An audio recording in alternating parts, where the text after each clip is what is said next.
There once was a time when all the forests and woods in the world were somber, lonely places, full up with strange beings that sang mournful songs in the trees, and most unusual creatures that lived in damp holes and ate toadstools and moss.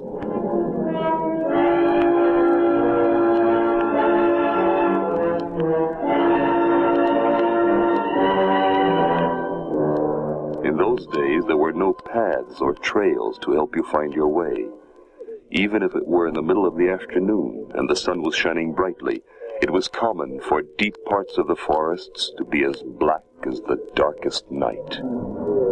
You could walk just a little distance into a clump of brambles to pick some ferns or wild blackberries, turn around to find your way home, and suddenly not know where you were. Many people who never learned those dangers wandered off, got lost, and were never heard from again.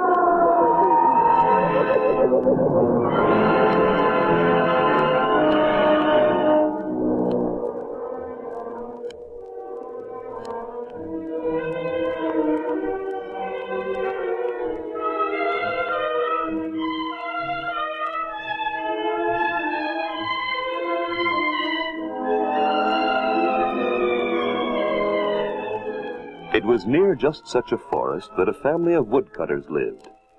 The father was a huge man, as tall as a giraffe, with strong hands for holding the enormous axe he used to cut down trees. But his wife was a thin bone of a woman, mean to her children, and always complaining that there was never enough food for them all to eat. We'll absolutely perish with starvation unless there's more food in the markets to bring into this miserable cottage. Or unless there are fewer mouths to feed. It would be one thing if we could eat branches and twigs or roofs and doorknobs, but we can't, and that's all there is to it. Something better be done, husband. Something better be done. Something better be done, husband. Something better be done.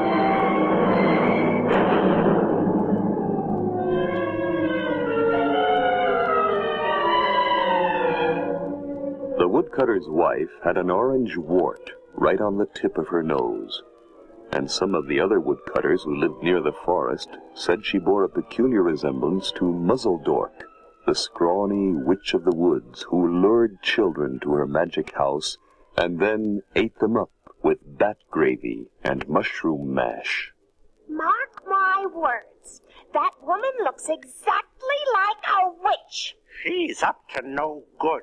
And that's nothing to be up to. Always complaining about food. Always hungry. And have you seen her orange wart lately? It's actually growing. And think of her poor children. She feeds them like sparrows. And keeps the rest for herself. No! Yes.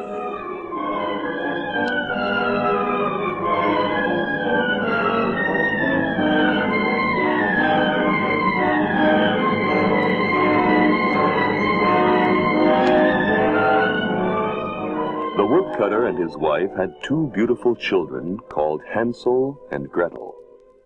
They were twins, a boy and a girl, each with black hair and green eyes, and each with a special red cape that their father had made for them out of his old woodcutting jacket. But it was true that they never had enough to eat, and although they seldom complained, they were very thin, and it was a long time since their cheeks had been rosy.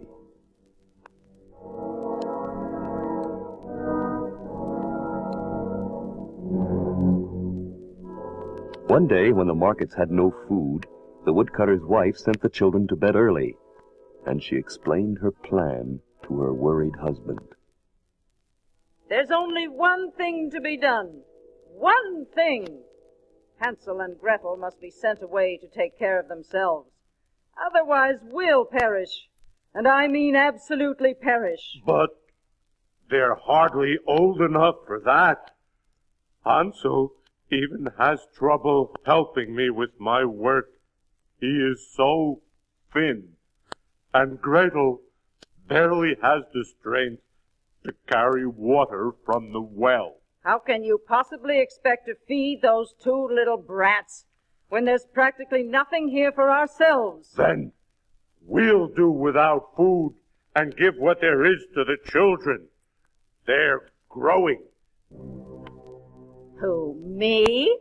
Go without food? Ha! Double ha! Triple ha! Something better be done, husband. Something better be done. Upstairs in their small bedroom, the children had been unable to sleep because it was so early. And since their mother was talking so loudly, they heard every word. Gretel, do you really think they'll send us away? Where could they send us, Hansel? There's only the forest, and they'd never be that cruel. There are bad things in the forest that sing mournful songs in the trees and live on toadstools and moss. Oh, Hansel, don't even talk about it. Gretel, you're right. Good night.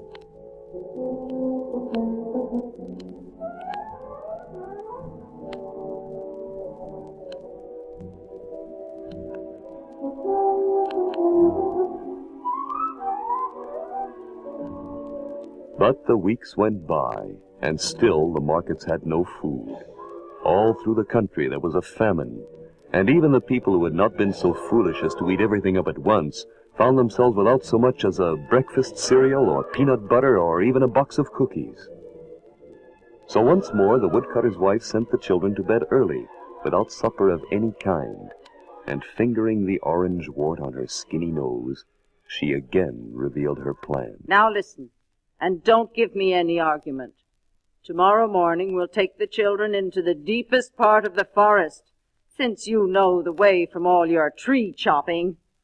We'll light a fire, give them each a bread crust or something, and pretend to go off looking for new trees to cut down. You mean we'll leave them there alone? Well, not exactly alone. There are always the creatures and beings to keep them company, and anyway, we'll be rid of them. But they're our children. If we left them alone, the wild creatures would eat them. Well, then, at least the wild creatures won't be as hungry as we are. Otherwise, all four of us will absolutely perish of starvation. Something better be done, husband. Something better be done. Something better be done, husband. Something better be done. Her words had a hypnotic effect on the woodcutter, whose eyes glazed over as he stared at the wart on her nose, which glowed like an orange bulb. And eventually, not knowing what he was doing, he agreed to her plan. Oh, Hansel, did you hear what they want to do? Don't cry, Gretel. I'll find us a way out.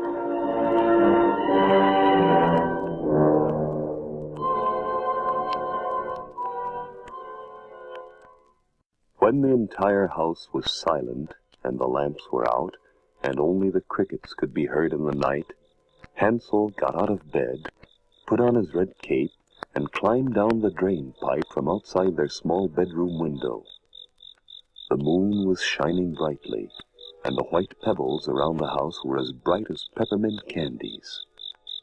He wandered about, picking up as many pebbles as he could hold, stuffing them into all his pockets, and then he climbed back upstairs again. Hansel! Oh, where have you been, Hansel? It's one thing to be scared about tomorrow together, but alone it's awful. Now, I told you not to worry. Everything's going to be fine. And tomorrow night, instead of being in some dark, scary place, we're going to be right back here in bed. Good night.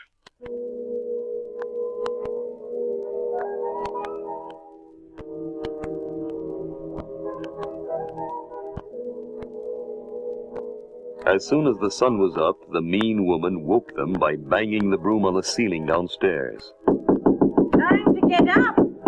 Time to get up, you lazy things! We're going into the forest to get some wood. Can't lie around in bed all day, you know. Get up!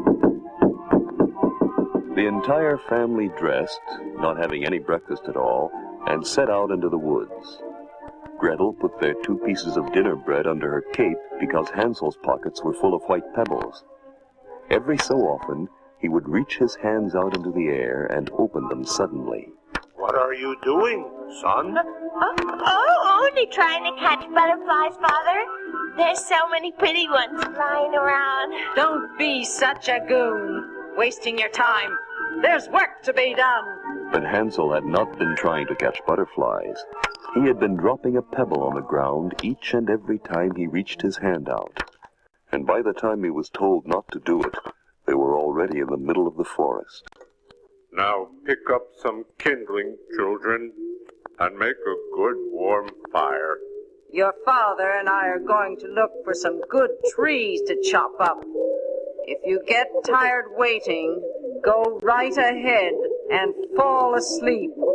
We'll be back to get you before dark. Hansel and Gretel huddled by the fire, and when dinner time came, they ate their bread crusts.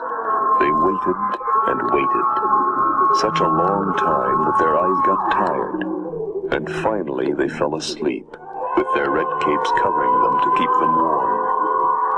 But when they awoke, it was night time, and no one had come back for them. Oh, Hansel! They have left us alone to die. We're eaten up by some creature. Now, don't get scared again. As soon as the moon comes out and we can see a little better, I have a surprise for you. The moon was still full when it rose, the way it had been the night before. And Hansel took his twin sister's hand, and they walked on and on, their path guided by the pebbles, which were as bright as peppermint candy. They walked on and on through the night. And just at daybreak, when the sun was rising in the east, and the morning birds were singing, they were back at their father's house.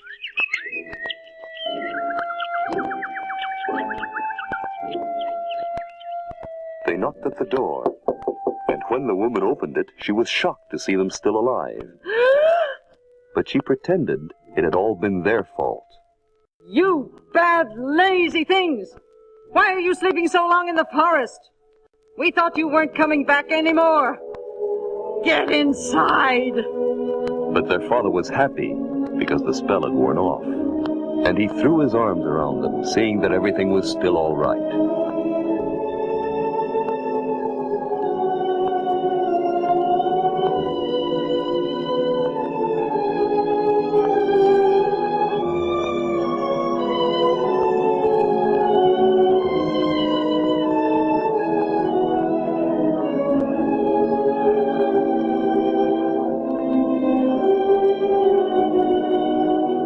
Yet that very evening, the wicked woman again sent them to bed early, and she took the woodcutter aside in the kitchen.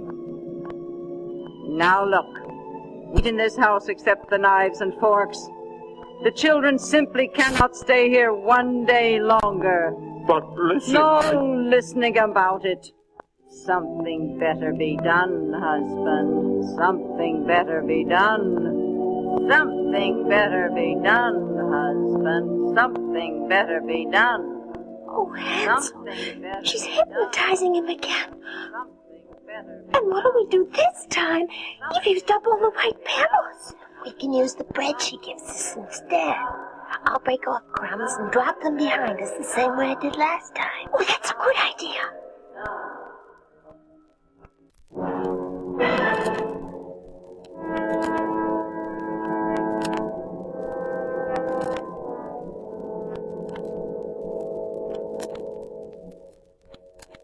So the following morning, the woman made the twins get up You lazy things! Can't lie around in bed all day, you know. and gave them each a piece of bread, shouting that they should hurry since there was work to be done.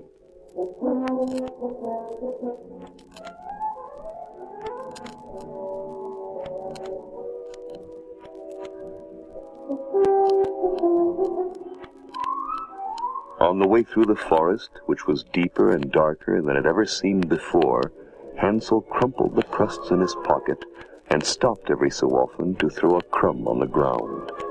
What are you doing, son? Waving to the squirrels, Father. They look so happy today. You little goon. There are no squirrels in this forest. They'd be too afraid.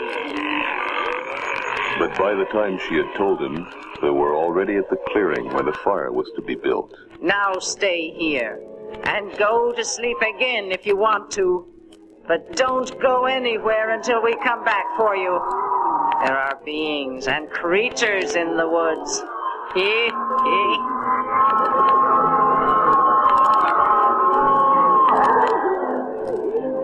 When it was dark, they finally fell asleep, and no one came to bring them home. Still, when the moon rose, they were not afraid, because their trail had been marked. Come on, Gretel. We'll get back without any trouble. All we have to do is follow the crumbs. That's strange. They ought to be right here. Are there any over where you are? Everywhere they looked, there was not a single crumb. The birds of the forest, being hungry themselves, had come and eaten them all. This time, with the woods full of terrible night noises, they were truly lost.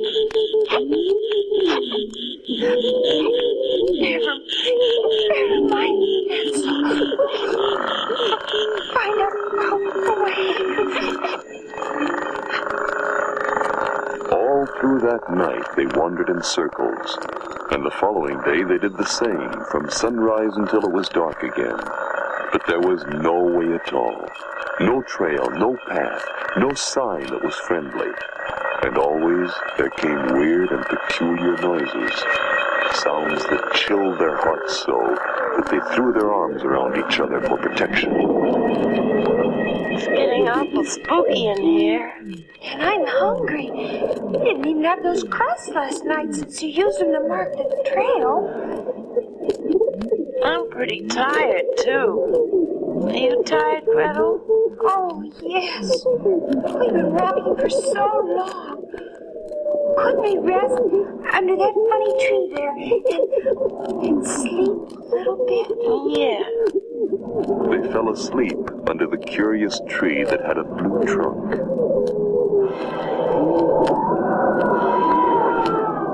And when they awoke in the morning, there was a strange being singing a mournful song in the branches.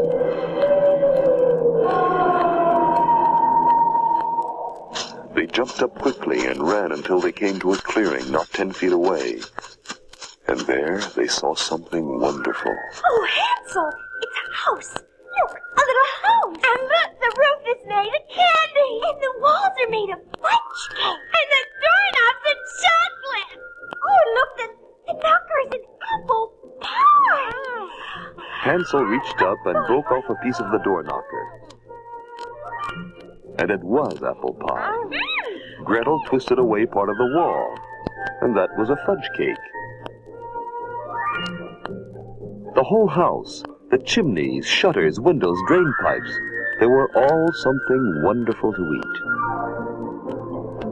Vanilla and strawberry sundaes, peanut clusters, pistachio eclairs, almost anything you could think of. But while they were eating, a scrawny old voice called out. Eating, eating, always eating. Who is eating up my house? And the lemon sherbet door flew open all at once.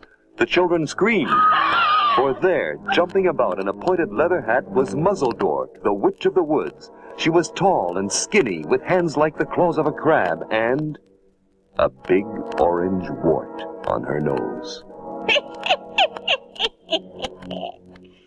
Nibble, nibble, time is over, brats. Now it's my turn. I think I'll have you in a stew with bat gravy and mushroom mash. Why, it's been years since I had a boy and girl supper. Before they could turn and run away, they were wound up with invisible rope and tossed into large wooden cages next to Muzzledork's boiling pot. She used her magic to capture them, because her eyes were almost blind from living in the deep woods so long. Now you, little girl, you will do the work. Go and fetch some ice cream sodas from the well outside, and some cake from the wall.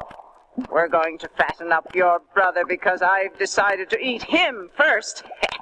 And don't try to escape since I have a doomed beastie guarding the grounds. He usually eats toadstools and moss, but he'll also chew up little girls. Terrified, Gretel crept out to the witch's well and drew up a pail of vanilla ice cream soda which she gave to Hansel. And sure enough, there was a doom beastie watching her the whole time, so she could not run for help. Good! Now we'll feed your brother on candy and soda until he's good and fat. And when he's as fat as I want him, I'll put him in a pie. Hurry off now, and get some chocolate doorknobs. And you, Hansel, stick your finger out through the cage so I can see how fat you are now. My eyes are not too good. Thinking cleverly, Hansel took up a piece of straw from the floor of the cage and stuck it out through the bars. Why, there's nothing to you. All skin and bone.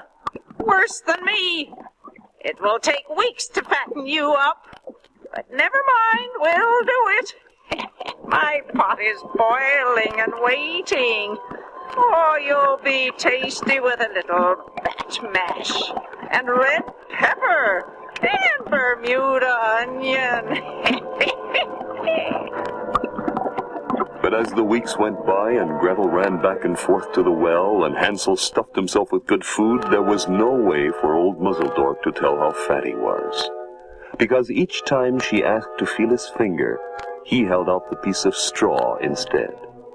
And each time Gretel thought of running away to try and find help, the horrible doom beastie snarled at her and showed its teeth. Finally, after a month, the witch lost patience. I don't care how skinny you are, brat. I'm hungry. And when I'm hungry, I eat. Tonight, young man, I'm having you for dinner. And tomorrow, your sister. The witch set about putting more logs under her boiling pot and got an old ladder out of her barn to lean against the side. Why are you putting that ladder there? To climb up on, of course, and dump your brother in after I've killed him off. How else would I get him in such a tall pot? Gretel realized this was her only chance to save her brother and herself, so she laughed and pointed at the ladder. Why, that silly old thing won't hold your weight and Hansel's. It probably would fall apart with just you on it, and then you'd never get to have any little boy stew with your silly back gravy or whatever it is. It had better be strong enough, or you'll make me a new one. With that, Muzzledork climbed the ladder to test it, and when she was high enough, Gretel ran forward, grabbed the bottom rungs, and tipped the whole thing up, dumping the witch into her own boiling pot. There was a great hissing splash, and a thick, bubbling noise.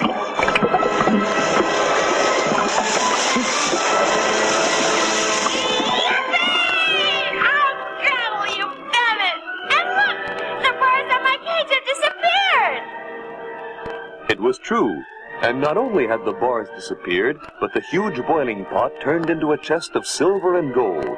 And outside, the doom beastie changed into a big, friendly farm horse that neighed a cheerful hello. Come on, sister, quick! Let's get this gold up on the horse's back and then climb on ourselves.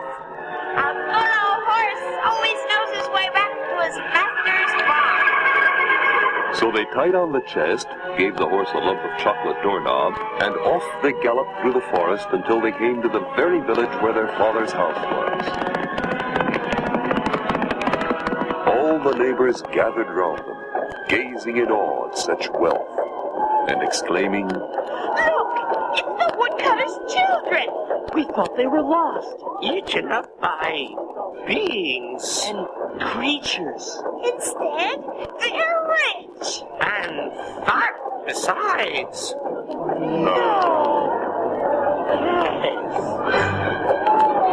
Through all the commotion, the children could hardly get through the crowd. But when they finally did, they found their father running to meet them. He picked them up, one in each huge arm, the big horse trotting behind them with the chest on his back. Strangely enough, the woodcutter's evil wife had vanished in a puff of smoke at the same time the witch had been boiled up in her own pot in the woods. So all their troubles were at an end, and they never gave a thought to going hungry again. The woodcutter bought a brand new axe to cut down even bigger trees. The children had hot fudge sundaes whenever they wanted, and the big happy horse, as a reward, got a lifetime supply of chocolate doorknobs.